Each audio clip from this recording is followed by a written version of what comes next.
Selamat datang di PKK Talks, bincang bermanfaat untuk Metro Ceria.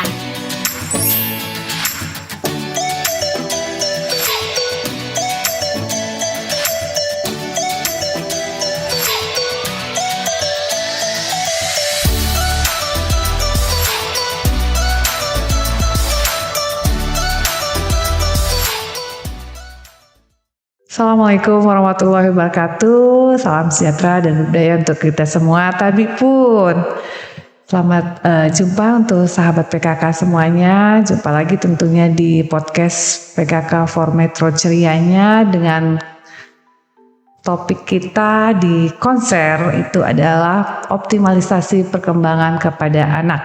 Jadi sahabat PKK semuanya, kita masuk di seri ke-10 yang mana konser ini merupakan kerjasama antara tim penggerak PKK Kota Metro dengan Ikatan Dokter Indonesia Cabang Kota Metro. Jadi bagaimana kita saling bersama mengedukasi masyarakat seputar kesehatan tentunya di wilayah Kota Metro.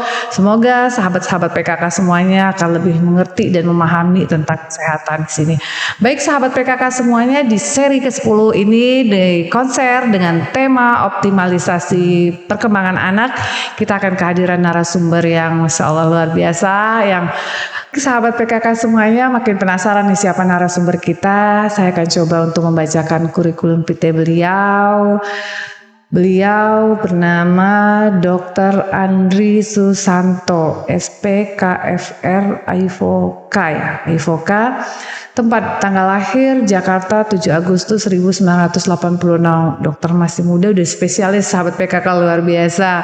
Untuk status pernikahan beliau, menikah dengan alamat rumah beliau saat ini di Jalan Lombok nomor 28 Ganjar Asri Metro Barat Kota Metro. Sahabat PKK mungkin ada yang deket nih di rumahnya sahabat PKK semuanya. Baik, untuk saya bacakan untuk pendidikan formal beliau pendidikan untuk kedokterannya Fakultas Kedokteran Universitas Indonesia Jakarta tahun 2004 sampai dengan 2010. Untuk spesialis ilmu kedokteran fisik dan rehabilitasi Fakultas Kedokteran Indonesia lulus tahun 2021. Dengan riwayat pekerjaan beliau dokter umum di Klinik Keluarga FKUI Kayu Putih tahun 2010 sampai dengan 2011, dan selanjutnya dokter penanggung jawab dari VCT dan UGD RSU HKBP Balige 2011 sampai dengan Oktober 2013. Luar biasa, masih banyak pengalaman beliau sahabat PKK semuanya, termasuk sebagai staf pengajar akademik keperawatan di HKBP tahun 2011 sampai Oktober 2013, dan beliau juga sebagai konselor untuk Komite AIDS HKBP Balige Sumatera Utara tahun 2011 sampai dengan Oktober 2013, dan beliau saat ini bertugas juga sebagai awal beliau di dokter umum di Rumah Sakit Umum Mardi Waluyo Metro tahun 2013 sampai 2017. Selanjutnya mengambil spesialis ya, dan dimulai lagi bekerja di Rumah Sakit Umum Mardi Waluyo dari tahun 2001 sampai dengan sekarang sebagai dokter spesialis kedokteran fisik dan rehabilitasi. Untuk kursus-kursusnya Masya Allah luar biasa, banyak sekali nih ilmu yang sudah beliau dapat, dan luar biasa. Saya kalau membaca satu-satu sahabat PKK, habis kita baca untuk riwayat pelatihan-pelatihan yang sudah diikuti beliau. Riwayat organisasi, beliau juga aktif di Ikatan Dokter Indonesia Cabang Kota Metro dari tahun 2014 sampai dengan sekarang, dan beliau masuk juga ke dalam Perhimpunan Dokter Peduli HIV/AIDS Cabang Sumatera Utara tahun 2012 sampai dengan 2014. Dan bukan hanya pelatihan yang beliau ikuti, ada sekitar di sini ada sekitar 30 pelatihan-pelatihan maupun dari workshop pelatihan yang beliau ikuti. Beliau juga beberapa kali menulis karya tulis ilmiah ya. Ini cukup ada 2 karya tulis ilmiah yang beliau tulis, dan ini kayaknya nggak ada riwayat ini ya dok ya, nggak ada, kayaknya nggak ada riwayat tentang keluarganya. Istri tadi status menikah ya dok ya. Ya. Baik sahabat PKK semuanya, biar kita lebih kenal lagi untuk narasumber kita kali ini, mungkin dokter bisa menyapa dulu sahabat PKK semuanya. Dokter panggil aja Dokter Andri ya dok ya? Ya, betul. Oke, silakan dokter untuk menyapa sahabat-sahabat PKK Kota Metro. Baik, selamat sore. Selamat sore saya ucapkan untuk sahabat PKK Kota Metro. Memperkenalkan diri, saya Dr. Andri Susanto. Saya dokter spesialis kedokteran fisik dan rehabilitasi di Rumah Sakit Mardiwaluyo Metro. Saya saat ini bertugas di Rumah Sakit Mardiwaluyo sejak tahun 2014 sampai saat ini sudah sampai di poliklinik rehabilitasi medik. Iya. Baik, cukup sahabat PKK ini karena banyak nih dokter ya. Jadi konser ini sahabat PKK semuanya bagaimana kita bisa berbincang-bincang dengan ahlinya, tentunya dengan berbagai masalah sesuai dengan topiknya ya, masalah kesehatan. Untuk kali ini kita akan bicara untuk optimalisasi perkembangan anak. Seperti kita ketahui untuk Kota Metro kan kita berupaya menjadi kota inklusif ya dok ya. Bagaimana salah satunya mungkin ada anak-anak dengan kebutuhan khusus di dalamnya situ, dan bagaimana kita bisa men-screening, mengoptimalisasi untuk perkembangan anak itu ya dok ya. Karena seperti kita ketahui namanya sehat itu secara fisik, pertumbuhan dan perkembangannya tentunya sesuai dengan usianya ya dok ya. Ini ada pertanyaan nih dok ya dari sahabat PKK, tentunya ada beberapa pertanyaan dok, ada beberapa pertanyaan dan ini sudah kita saring di dalam pertanyaan-pertanyaan ini yang ada sebagian sih hampir sama pertanyaannya dok ya. Jadi ini ada dari Novita Mayasari, nomor handphone 0813 693 62200. Ini kenapa ada nomor telepon dok? Nanti kita di akhir ada door prize untuk mereka yang pertanyaannya menurut dokter luar biasa, dapat mengedukasi masyarakat selanjutnya nih ya dok ya. Jadi Mbak Novita ini dari Hadimulyo Timur. Hadimulyo Timur itu masuk Kecamatan Metro Pusat ya, seperti itu. Beliau bertanya, dokter izin bertanya bagaimana cara untuk tahu mendeteksi ya anak kita itu termasuk dalam space delay, dan jika sudah tahu nih ya dokter ya, biasanya kan kita sebagai orang tua tentunya biasanya menolak ya dok ya, itu poin utama ya. Kalau bagaimana anak-anak ini begitu perkembangannya tidak sesuai dengan usianya, pastinya orang tua merasa oh anak saya sehat-sehat aja, baik-baik saja gitu ya dok ya. Dan itu kalau kita sudah tahu nih terutama untuk kasus-kasus space delay nih ya dok ya, kalau kita sudah tahu deteksinya seperti apa, selanjutnya bagaimana nih cara untuk mengatasinya dok, seperti itu. Baik. Terima kasih untuk pertanyaannya. Iya. Jadi mungkin sebelumnya saya jelaskan dulu tentang perkembangan ya. Iya, Pak. Baik. Jadi seperti kita ketahui kalau pada anak-anak itu terdapat proses tumbuh sama kembang. Kalau tumbuh itu jelas bertambah ukuran, tambah tinggi, tambah berat badan. Kemudian kalau untuk perkembangan artinya adalah bertambah kemampuan. Jadi yang tadinya tidak bisa jalan jadi bisa jalan, yang tadinya tidak bisa bicara jadi bisa bicara. Nah, khusus untuk anak-anak biasanya kita melakukan pemantauan khusus di 4 bidang gitu ya. Nah, 4 hal yang kita pantau itu yang pertama motorik kasar. Nah, jadi kalau motorik kasar itu sesuai nama, gimana caranya seorang anak bisa bergerak. Dari yang tadinya cuma bisa tidur, bisa berguling, dari berguling bisa ngangkat kepala, terus kemudian bisa duduk, berdiri, dan akhirnya bisa berjalan dan berlari. Itu motorik kasar. Kalau untuk motorik halus, itu nanti terlebih gimana caranya dia memakai tangannya untuk melakukan aktivitas sehari-hari. Contoh mungkin awal-awal baru bisa meraih-raih gitu ya, terus kemudian dia sudah mulai bisa memegang, lanjut bisa melempar, sampai akhirnya paling tinggi dia bisa menulis. Nah, kemudian juga ada perkembangan bahasa. Nah, perkembangan bahasa ini yang banyak berkaitan dengan yang tadi, pertanyaan tadi, yaitu speech delay. Nah, kalau perkembangan bahasa ini ya awalnya selalu dilihat dari apakah awalnya dia merespon gitu ya, ketika dipanggil dia merespon, terus kemudian sudah mulai ngoceh, terus lanjut lagi dia sudah mulai bisa menirukan kata-kata, baru sampai akhirnya paling tinggi dia bisa berkomunikasi dengan kalimat yang tepat. Nah, sedangkan yang terakhir adalah sosial. Nah, kalau perkembangan sosial ini juga berkaitan dengan kemandirian anak. Misalnya pada anak-anak gimana caranya awal-awal dia belum bisa mengurus diri sendiri. Nah terus kemudian dia mulai bisa makan, ambil makanan, masukkan ke mulut. Terus kemudian nanti juga berkaitan mengenali anggota keluarga gitu ya. Lalu kemudian mulai bisa melakukan hal-hal lain seperti mulai bisa ke toilet sendiri. Terus kemudian dia juga akhirnya bisa duduk tenang di kelas. Nah itu adalah perkembangan sosial. Nah, kalau dalam hal ini yang dipertanyakan kan tentang speech delay, iya, gitu betul. ya. Keterlambatan berbicara, ya, Dok ya. betul. Nah, jadi sebenarnya untuk seorang anak bisa berbicara itu tentu ada tahapannya, gitu ya. Jadi untuk screening atau untuk penapisan biasanya kita selalu melihat dari perkembangan anak tersebut. Nah, kalau rekan teman-teman PKK melihat gitu ya, kan di buku Posyandu ada ya. Iya, buku KIA. Buku KIA, betul. Kesehatan Ibu dan Kesehatan Anak. Anak. Atau buku PINK, Dok, biasanya. Betul. Dok. Nah, di situ sebenarnya sudah ada tertulis di situ. Jadi ada namanya milestone atau tahapan-tahapan apa yang normalnya kita temukan pada usia tertentu. Misal pada usia 3 bulan untuk perkembangan bicara dan komunikasi itu dia mulai ngoceh gitu ya.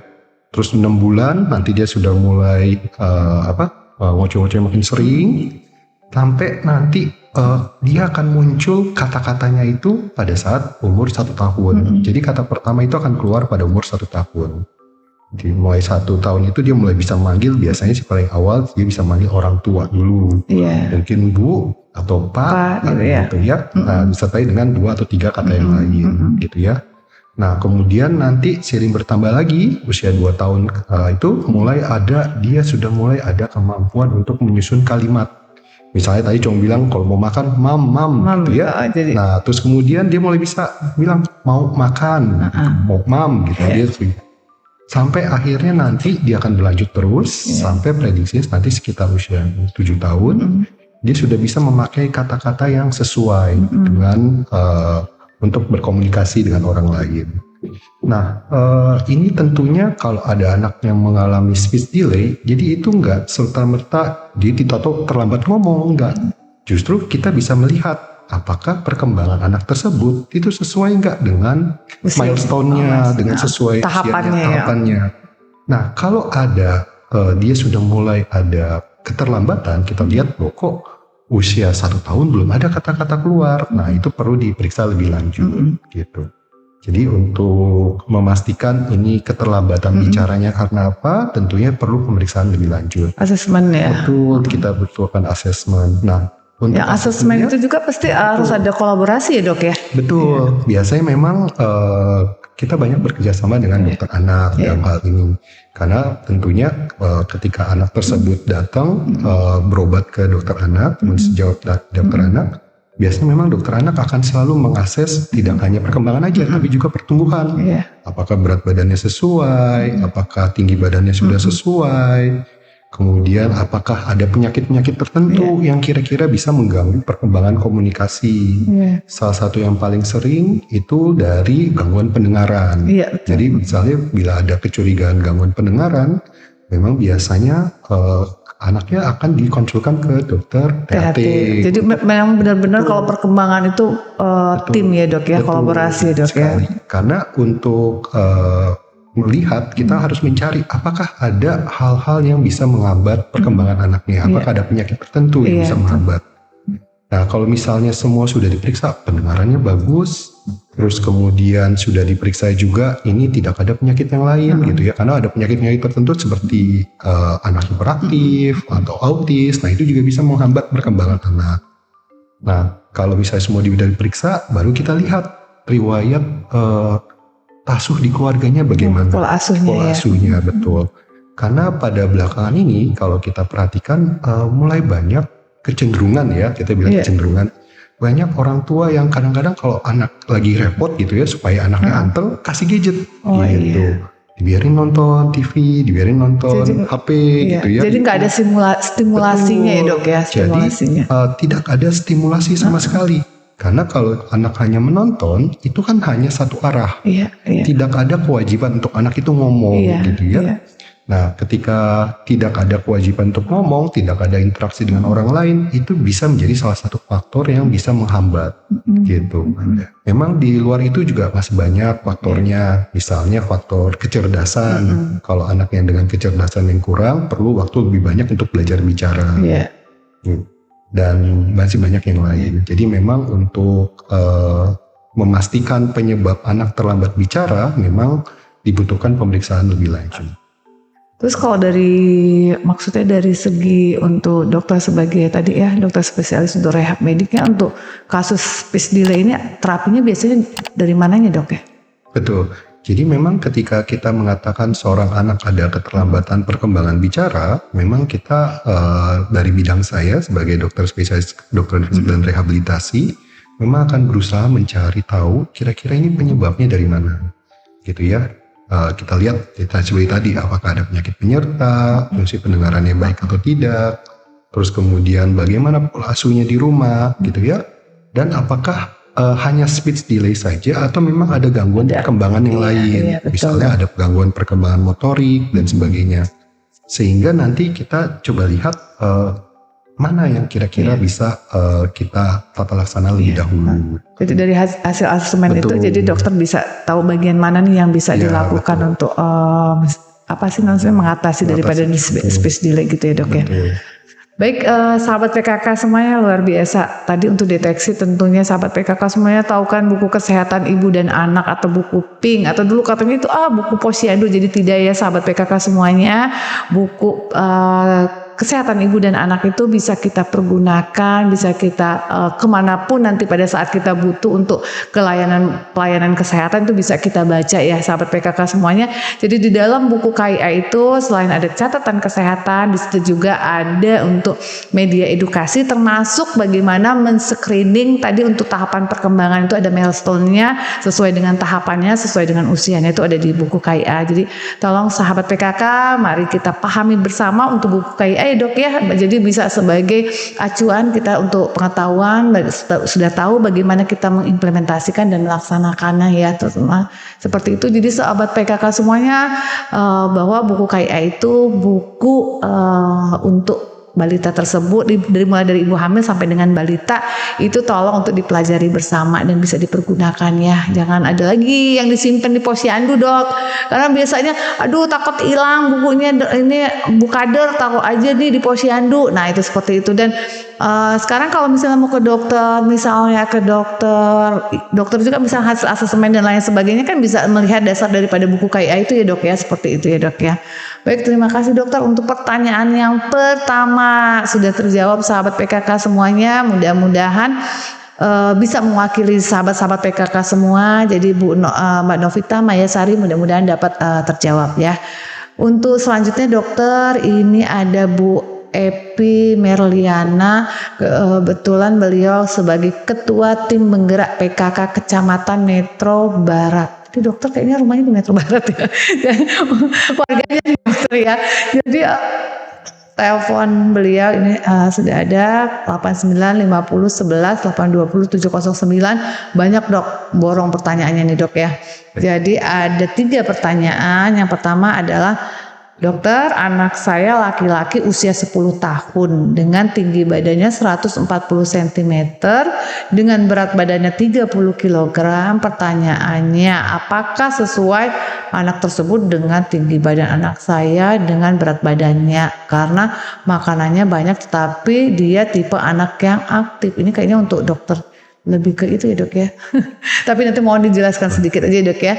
Selanjutnya, yang kedua, anak saya sudah disunat dari usia 5 tahun. Apa saja sisi baik daripada disunat lebih dini ya dok ya, dan tidak baik secara perkembangan fisiknya bila anak laki-laki disunat lebih dini tadi ya dok ya untuk perkembangannya. Yang ketiga, mohon tips dan saran untuk bisa lebih mengoptimalkan perkembangan anak usia dasar 7 sampai dengan 12 tahun. Dia pengen tipsnya nih dok, anaknya bagaimana nih untuk optimalisasi perkembangannya itu dok. Baik.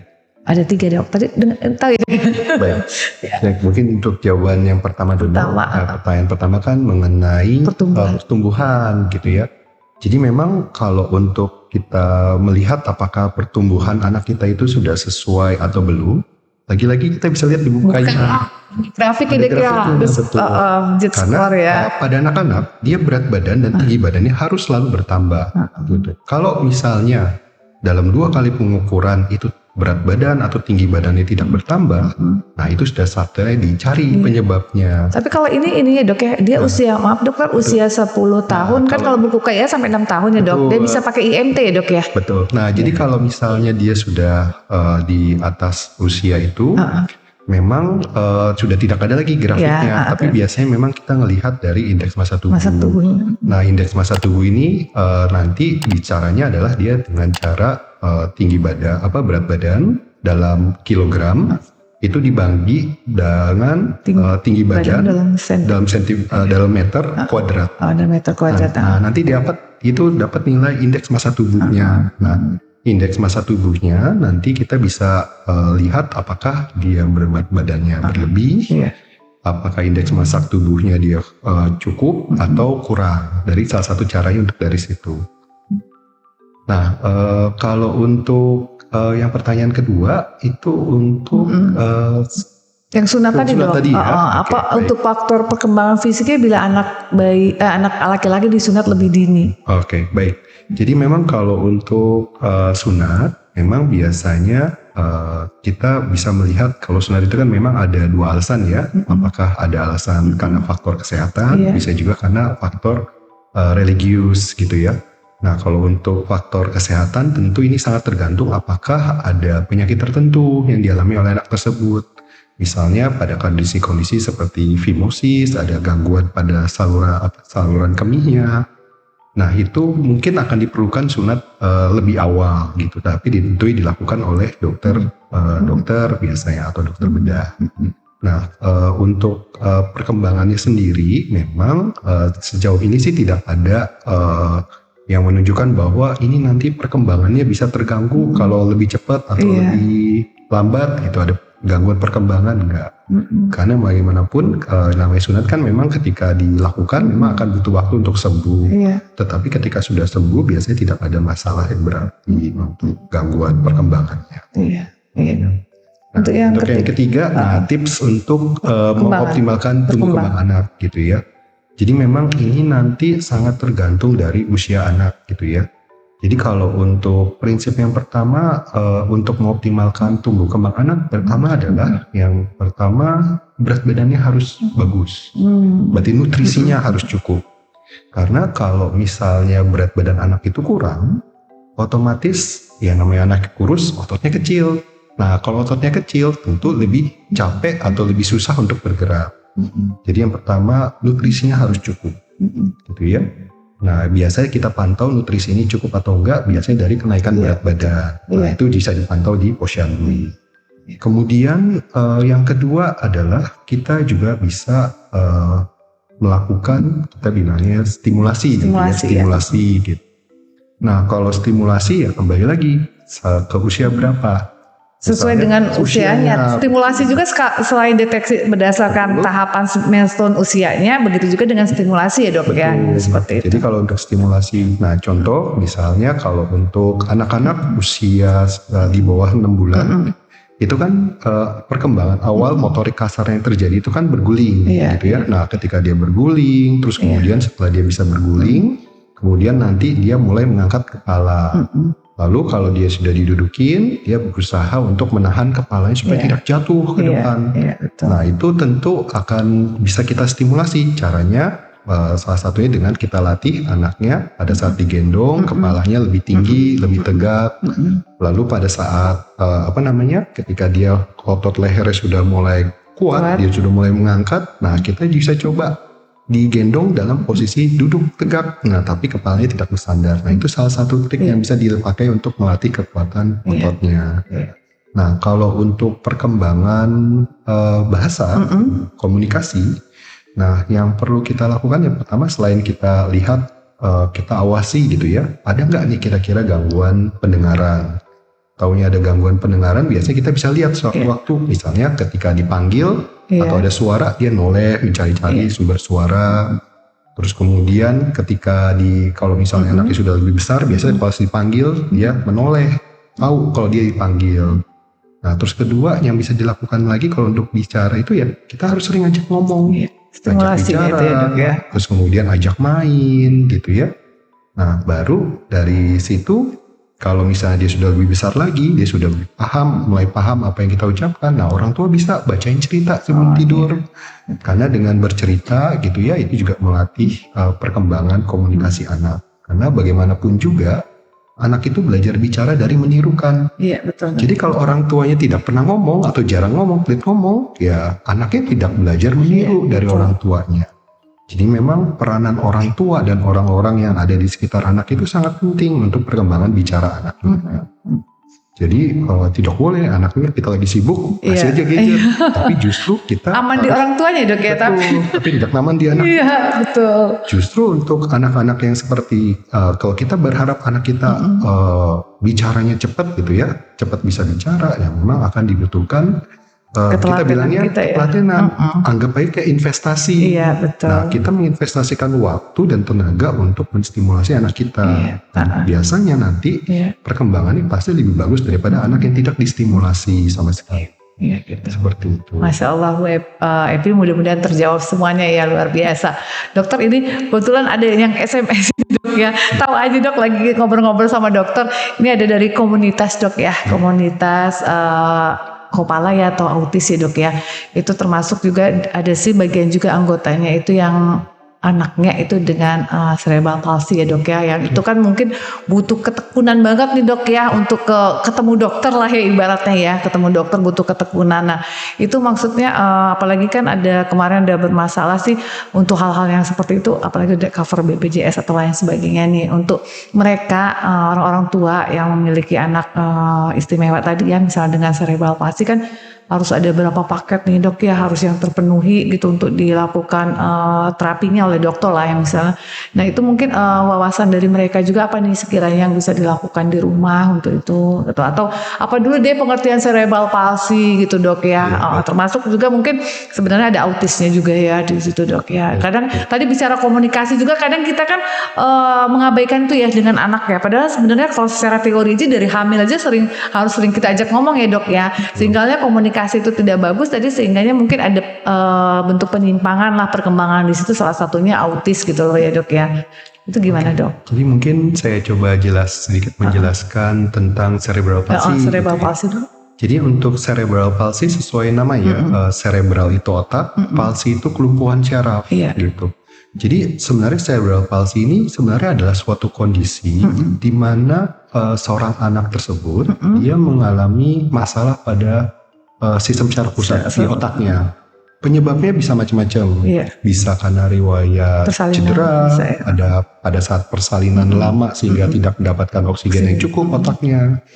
Kemudian bisa juga karena ada riwayat infeksi di otak. Nah, terus kemudian bisa juga karena riwayat kejang yang lama. Nah, tapi terlepas dari apapun penyebabnya, itu sudah menyebabkan ada, kita bilangnya jejas atau ada kerusakan pada sebagian dari otaknya. Iya, pada otaknya. Nah, ketika otak mengalami kerusakan, tentu dia akan mengganggu fungsi dari otaknya. Nah, gangguan pada otak tersebut akhirnya nanti dia akan mengakibatkan gangguan perkembangan. Nah, gangguan perkembangan yang paling sering terjadi adalah satu ya gangguan postur gitu ya. Jadi harusnya anak itu bisa duduk, anak itu bisa berdiri. Tetapi karena ada masalah di sistem syaraf pusatnya, maka yang tadinya harus dia duduk, punggungnya harus kuat, itu jadi punggungnya ototnya kaku atau ototnya justru malah lemes. Gitu jadi dia nggak bisa mempertahankan posisi duduk. Terus kemudian juga ada penyakit penyerta yang lain biasanya. Biasanya cerebral palsy tidak hanya cuman anaknya jadi kaku atau jadi lemes atau susah berkembang, tetapi kadang-kadang suka disertai dengan masalah yang lain. Masalah yang lain sangat tergantung dari kerusakan otaknya di mana. Kalau kerusakannya mengenai di bagian belakang, itu bisa menyebabkan gangguan penglihatan, atau bisa juga gangguan pendengaran, maupun nanti kemampuan anaknya untuk memproses informasi. Jadi kan misalnya anaknya distimulasi, terus dia tahu oh ini lingkungan seperti ini. Tetapi karena kerusakannya luas, itu bisa mengakibatkan ada gangguan kognitif juga, kecerdasan. Nah, tentu seberapa banyak masalah yang dialami oleh anak-anak dengan cerebral palsy ini menentukan kira-kira itu hasil akhir mana yang kita bisa harapkan. Karena kalau misalnya dia masalahnya tidak terlalu banyak, kita memang selalu melihat berusaha mendorong anaknya itu untuk bisa mencapai kita bilangnya Kemandirian fungsi lah ya. yang tertinggi. Fungsi yang gitu. tertinggi. Nah, tapi fungsi tertinggi yang bisa dicapai itu sangat tergantung dari kerusakan otaknya seberapa luas. Nah, oleh karena itu ya setiap anak akan beda-beda. Beda terapinya dok ya. Betul. Jadi sangat tergantung dari apa saja nih yang bermasalah. Contoh kalau anak-anak cerebral palsy yang tidak terlalu banyak masalahnya, contoh dia cuma hanya kelemahan di salah satu sisi tubuh. Nah, tidak ada masalah komunikasi, kecerdasannya bagus, tentu kita targetnya tinggi, harus bisa jalan, nanti dia harus bisa sekolah gitu ya.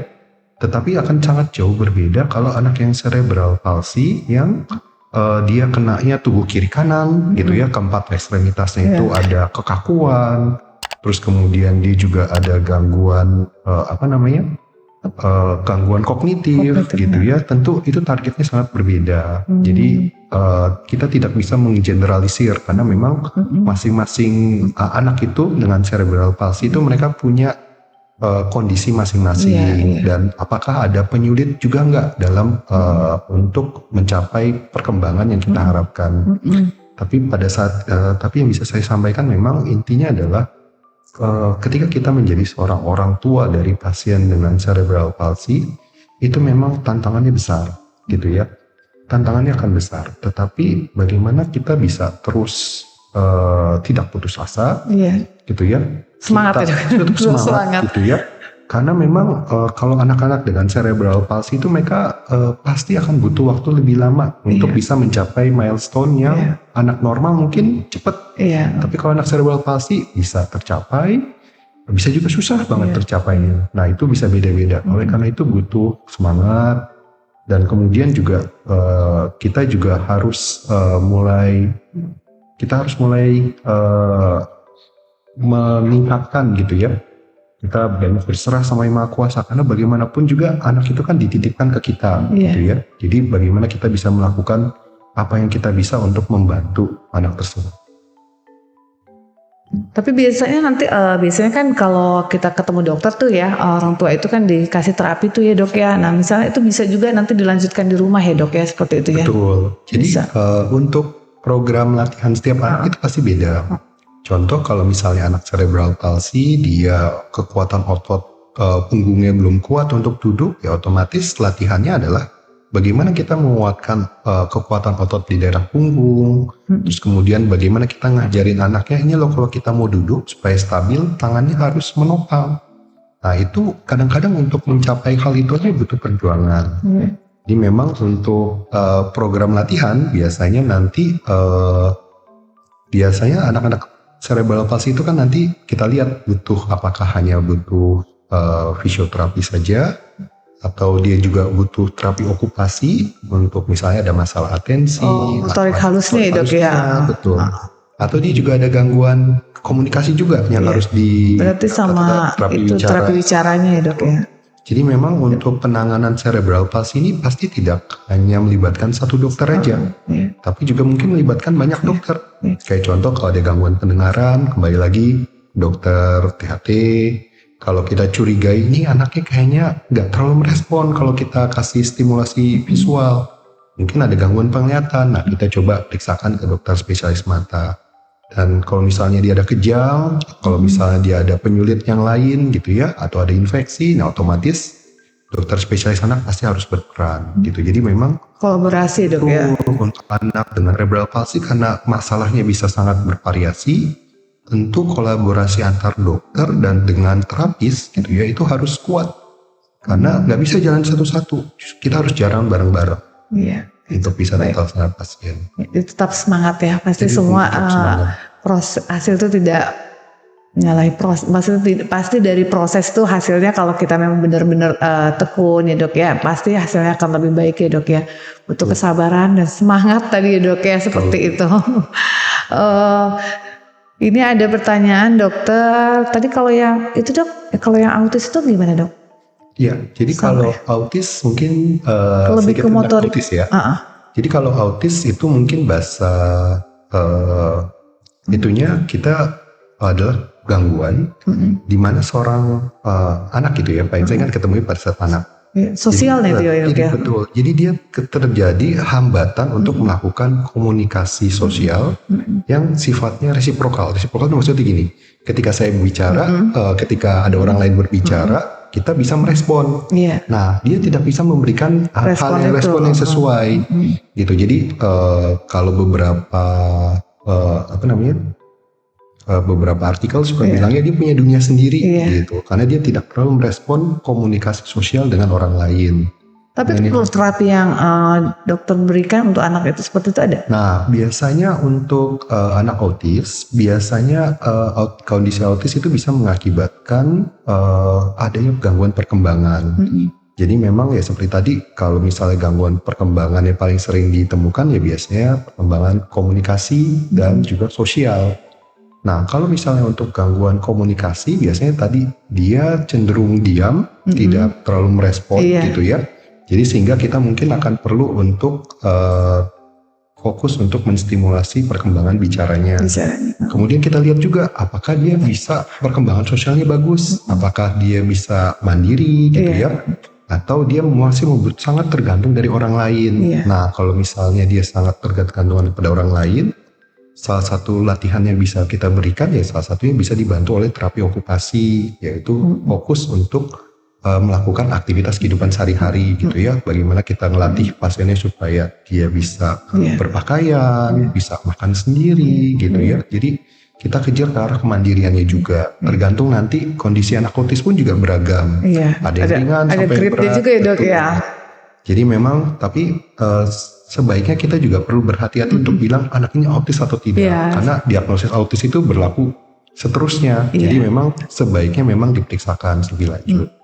Asesmennya lebih komplit ya, Dok ya, karena tadi terkait perkembangan itu butuh multidisiplin ilmu ya, Dok ya. Seperti tadi kalau untuk motorik halusnya berarti kan butuh okupasinya, untuk bicaranya butuh terapi bicaranya, seperti itu. Untuk kalau dia punya penyakit pasti ada dokter anaknya, termasuk dokter THT-nya misalnya, seperti itu ya, Dok. Berarti butuh suatu tim ya, Dok ya, tim yang kompleks yang lengkap seperti itu ya. Mudah-mudahan Kota Metro bisa membentuk suatu klinik tumbuh kembang ini, Dok ya. Seperti itu. Ini dokter, selanjutnya ada beberapa pertanyaan, Dok. Ini hampir sama sih, saya wakilin saja ya, Dok ya. Ini dari Bu Desi, Ganjar asli. Kayaknya dia tahu ya, mungkin ya narasumber kita rumahnya di Ganjar asli, Dok ya. Jadi banyak Metro Barat yang nanya ya, Dok ya. Kapan saatnya tadi memberikan stimulasi? Apakah tadi ya butuh waktu-waktu tertentu nih kita memberikan stimulasi? Misalnya tentunya stimulasi yang diberikan dengan anak yang memang kita untuk sesuai ya. Maksudnya dalam artian perkembangan itu setiap tahapan itu dia bisa sesuai gitu ya, lampau itu sesuai dengan anak yang misalnya agak terlambat nih. Nah, stimulasinya itu biasanya saya butuh waktu sendiri nih, waktu 10 menit untuk stimulasi, apa memang butuh seperti itu atau dalam konteks kehidupan sehari-hari kita dong bisa itu merupakan suatu stimulasi gitu, Dok. Terutama untuk yang tadi ya, Dok ya, misalnya anak tadi CV kan selanjutnya kan biasanya diteruskan di rumah. Nah, itu, Dok, seperti itu, Dok. Baik. Gimana? Jadi kalau kita bicara secara umum gitu ya, untuk menstimulasi anak, mungkin kita bisa dimulai dari aktivitas sehari-hari sebenarnya. Jadi kalau orang yang sudah dewasa itu pekerjaannya ya cari uang. Tetapi kalau buat anak, pekerjaan utama itu adalah bermain. Jadi ketika kita mau menstimulasi anak-anak, ya kita mulai dengan bermain gitu. Nah, tentu bermainnya nanti disesuaikan dengan usia. Contoh kalau misalnya anak sudah usia 6 bulan, dia sudah mulai bisa duduk, nanti salah satu aktivitas yang bisa kita kerjakan ya tadi, kita bisa melakukan aktivitas dalam posisi duduk. Misalnya kita bisa, kalau misalnya dia sudah mulai ada kemampuan untuk megang, nah kita bisa coba ajarin coret-coret gitu ya. Terus kemudian kalau misalnya perkembangan anak sudah 1 tahun, ketika dia mulai bisa berjalan, ya stimulasi yang bisa kita lakukan, kita ajak anaknya jalan-jalan, mungkin sambil dititah, kita ajak anaknya jalan-jalan, ngeliat-liat keluar rumah. Nah itu juga stimulasi, karena jadi kapanpun ya, Dok ya, bisa. Betul, karena ketika kita bermain dengan anak, ketika kita berinteraksi dengan anak kita itu sebenarnya usaha kita untuk memicu perkembangan anak kita gitu. Jadi nggak perlu waktu khusus nih, aduh saya kasih waktu 10 menit untuk stimulasi, sebenarnya tidak ya dok ya. Jadi kapanpun bisa kita lakukan dalam aktivitas sehari-hari ya dok ya, itu bisa kita laksanakan termasuk stimulasi di dalamnya itu ya dok ya. Kadang kita abaikan itu ya dok ya, jadi sehingganya ya tadi ibunya saking banyak pekerjaan, yang penting anaknya diam, padahal anak kebutuhan dia itu dapat stimulasi ya dok ya. Cuman kita butuhnya, dia cuman kita kasih gadget tadi ya dok ya, sehingga stimulasi tidak dapat ya, karena itu gadget itu sebenarnya searah ya dok ya, seperti itu ya, dia tidak ada maksudnya dari si anak itu tidak ada upaya untuk meresponnya gitu ya dok ya. Beda dengan kalau kita misalnya dalam aktivitas sehari-hari seperti tadi kemampuan misalnya memakaikan baju gitu ya dok ya. Mungkin anak-anak dengan CV, autis dan lain sebagainya, kita ajarkan mereka untuk mandiri ya dok ya, seperti itu. Mungkin pada saat membiasakan nih mereka untuk memakai baju sendiri. Nah kadang orang malas repot nih dok, orang tua kan kadang malas repot, padahal misalnya kancingnya nggak rata juga itu termasuk biarkan saja ya dok ya. Tadi akhirnya malas repot nih, udah dipakein.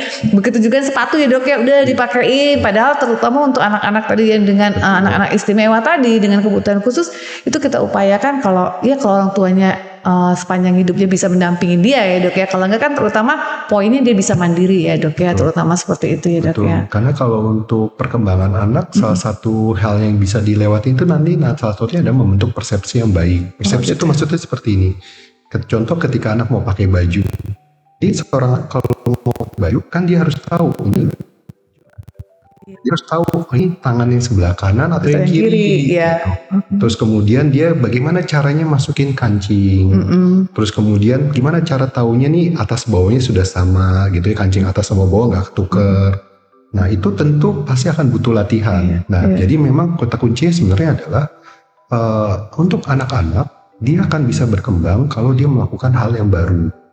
Nah dan hal yang baru itu kalau dia belum bisa menguasai, misalnya contohnya dia belum bisa pakai sepatu sendiri, belum bisa ngikat tali sepatu, dia akan bisa kalau itu dilakukan berulang-ulang.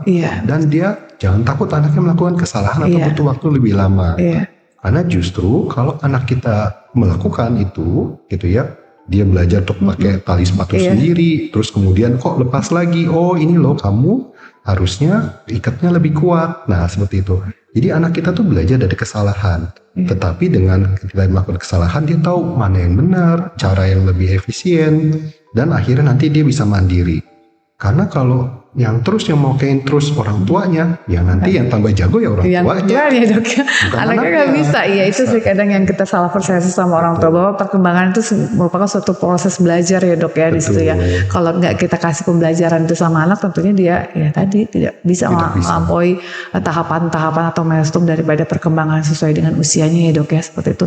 Jadi sahabat PKK semuanya tadi sudah diinformasikan bahwa ini banyak sih sebenarnya ya dok ya, masih mendekati suatu pertanyaan bagaimana kiat-kiat untuk melakukan stimulasi tadi. Jadi pada interaksi kapanpun, setiap kita melakukan aktivitas sehari-hari itu disitulah bentuk stimulasi kita. Dan perkembangan itu merupakan suatu proses daripada pembelajaran. Jadi tanpanya pembelajaran tentunya tidak akan optimal perkembangan yang dimiliki oleh anak ya dok ya, seperti itu ya dok ya.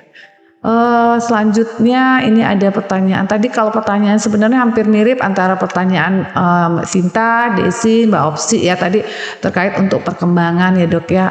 Tadi motorik pun ada motorik halus, ada motorik kasar. Mungkin di sini ranahnya akan berbeda ya. Tadi untuk perkembangan itu multidisiplin ilmu ya dok ya. Mungkin kalau ke motorik halusnya banyak di okupasinya, dokter akan bergerak di motorik kasarnya ya dok ya, seperti itu ya, kurang lebih ya dok ya, seperti itu. Dan kalau nggak salah sih, tapi kalau misalnya itu ya dok ya, ini ada lagi tanya dari Bu Vera, bagaimana masalah motorik berkaitan dengan tadi ya, sebenarnya yang saya katakan tadi ADHD ini apakah termasuk juga dia faktor genetik, dan bagaimana mengatasi untuk motoriknya, baik motorik halus maupun motorik kasar ya dek ya. Ini cuman saya nggak tahu nih kok ADHD apakah dia faktor genetik. Sebenarnya saya rasa sebanyak faktor ya dok ya, banyak faktor. Mungkin bisa dijelaskan itu apa itu ADHD dan bagaimana untuk masalah motoriknya bagi anak dengan ADHD. Baik. Ya, jadi mungkin ADHD itu singkatan sebenarnya, Attention Deficit Hyperactivity Disorder. Jadi attention deficit maksudnya Ada atensi dok, kayaknya ada istilah lain yang udah di hiperaktif ya dok ya. Jadi kalau attention deficit maksudnya atensi gitu. Terus kemudian jadi susah, sehingga akhirnya dia mengakibatkan dia susah untuk belajar. Kan kalau prinsip kalau belajar hal yang baru tentu misalnya dia mau mengucapin Ya dari mimiknya misalnya itu kan butuh berapa menit dia ya. Tetapi kalau pada ini ciri khasnya adalah perhatiannya sangat. Ciri khasnya kalau anak ADHD kita sebenarnya nggak perlu takut gangguan motorik karena justru sebenarnya motoriknya pasti bagus. Motoriknya bagus ya dia dok ya. Jadi kalau anak ADHD biasanya tuh lari sana lari sini gitu. Maupun motorik halus dan kasarnya bagus sih dok ya. Nah cuman nanti untuk motorik halus biasanya agak kesulitan karena nggak fokus tadi dok ya. Fokus untuk belajar karena motorik halus yang paling tinggi kan nulis. Nah karena dia hiperaktif dia nggak mau latihan nulis ya otomatis kemampuan nulisnya nanti terganggu. Gitu. Nah, cuman kalau untuk motorik kasar biasanya sih nggak ada masalah biasanya, kecuali kalau ada faktor yang lain. Nah, cuman memang untuk anak ADHD ini memang kita biasanya melihat bagaimana caranya kita membangun atensinya dia. Jadi bagaimana caranya dia merespon dengan apa sih? Misalnya dia merespon kalau misalnya kita ngomong dengan verbal, dia bisa lebih merespon. Atau memang dia juga harus dikasih mainan tertentu dengan warna-warna. Kadang-kadang itu bisa menstimulasi anak supaya dia bisa lebih fokus. Tapi memang kalau misalnya dia sangat susah ya mungkin dari dokter anak itu bisa memberikan obat-obatan tertentu untuk membantu fokusnya gitu. Tapi sangat berbeda, satu kasus demi satu kasus yang lain itu sangat berbeda. Karena juga tingkat keparahannya lagi-lagi beda-beda. Ada yang ringan, kita cukup ingetin, dia bisa diem. Tapi ada yang sampai nggak bisa diem sama sekali, lari sana lari sini gitu ya. Kalau pintu kebuka dikit dia hilang gitu ya. Nah itu juga ada. Jadi memang benar-benar beda-beda tiap anak dengan ADHD. Tapi memang kalau di bidang saya memang nanti bagaimana kita menstimulasi, salah satu yang bisa dilakukan kita coba stimulasi sensorinya. Karena dengan kita menstimulasi sensori, ya harapannya itu juga akan merangsang anaknya untuk membangun atensinya juga. Kalau misalnya berat gitu ya, biasanya salah satunya yang bisa dilakukan memang salah satu yang berperan nanti terapi okupasi. Okupasinya dok ya. Karena terapi okupasi nanti salah satu targetnya ya salah satunya membangun atensi. Nah kita lihat juga apakah ada gangguan perilaku juga. Karena kalau ada gangguan perilaku juga sama, kita harus terapi perilaku. Jadi asesmennya benar-benar kuat ya dok ya, harus beberapa kali lakukan asesmen ya dok ya. Pasti otomatis tidak bisa satu kali dua kali ketemu. Biasanya kita sambil lihat. Nanti juga kita suka diskusi dengan terapis. Ini kira-kira dapatnya apa gitu selama terapi, ada kesulitannya apa. Dari situ kita bisa lihat apa sih yang kita bisa lakukan untuk mentata laksana gitu. Apa itu faktor genetik dok? Nah prinsipnya untuk semua penyakit gitu ya. Untuk semua penyakit pasti biasanya ada faktor genetik. 10% dan bisa ada juga faktor lingkungan. Nah cuman untuk faktor lingkungan ini masih banyak diteliti gitu ya. Karena masih banyak mendapatnya. Ada yang bilang terkait makanan gitu ya. Ada yang bilang gluten harus dibatasi gitu. Tapi ada yang bilang nggak baik juga. Jadi tapi ilmiahnya belum tahu ya dok ya. Jadi memang masih butuh banyak penelitian gitu. Karena mungkin nanti yang bisa lebih menjawab mungkin dokter spesialis anak gitu. Tapi kalau prinsipnya kalau dari bidang saya bagaimana kita bisa anaknya itu karena itu ada terapinya emang ya dok ya. Karena nanti anak ADHD ini lebih kesulitan ketika sudah masuk usia sekolah.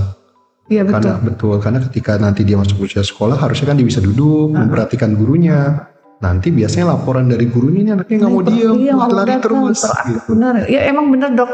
Baik dokter, terima kasih banyak untuk waktu dan kesempatannya sudah hadir di podcast PKK tentunya yang sudah dapat mengedukasi kepada sahabat-sahabat PKK semuanya.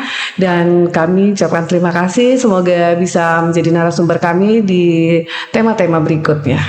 PKK semuanya, pemantauan pertumbuhan dan perkembangan tentunya memiliki tujuan untuk mengetahui pertumbuhan dan perkembangan anak serta dapat menemukan sejak dini adanya penyimpangan daripada pertumbuhan dan perkembangan sehingga kita dapat menindaklanjuti daripada adanya gangguan hasil dari pemantauan kita untuk pertumbuhan dan perkembangan.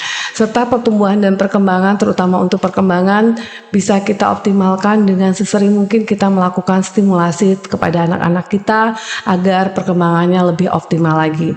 Bahwa anak sehat, pertumbuhan dan perkembangannya sesuai dengan usianya, tentunya sejalan juga dengan program pemerintah Kota Metro yang salah satunya menjadi program prioritas kita baik menuju generasi emas Metro Cemerlangnya atau gemerlangnya di tepatnya 100 tahun Kota Metro yaitu di tahun 2023. Semoga kita dapat mewujudkan generasi-generasi gemerlangnya dengan mulai sedini mungkin melaksanakan pemantauan dan pertumbuhan perkembangan kepada anak-anak kita.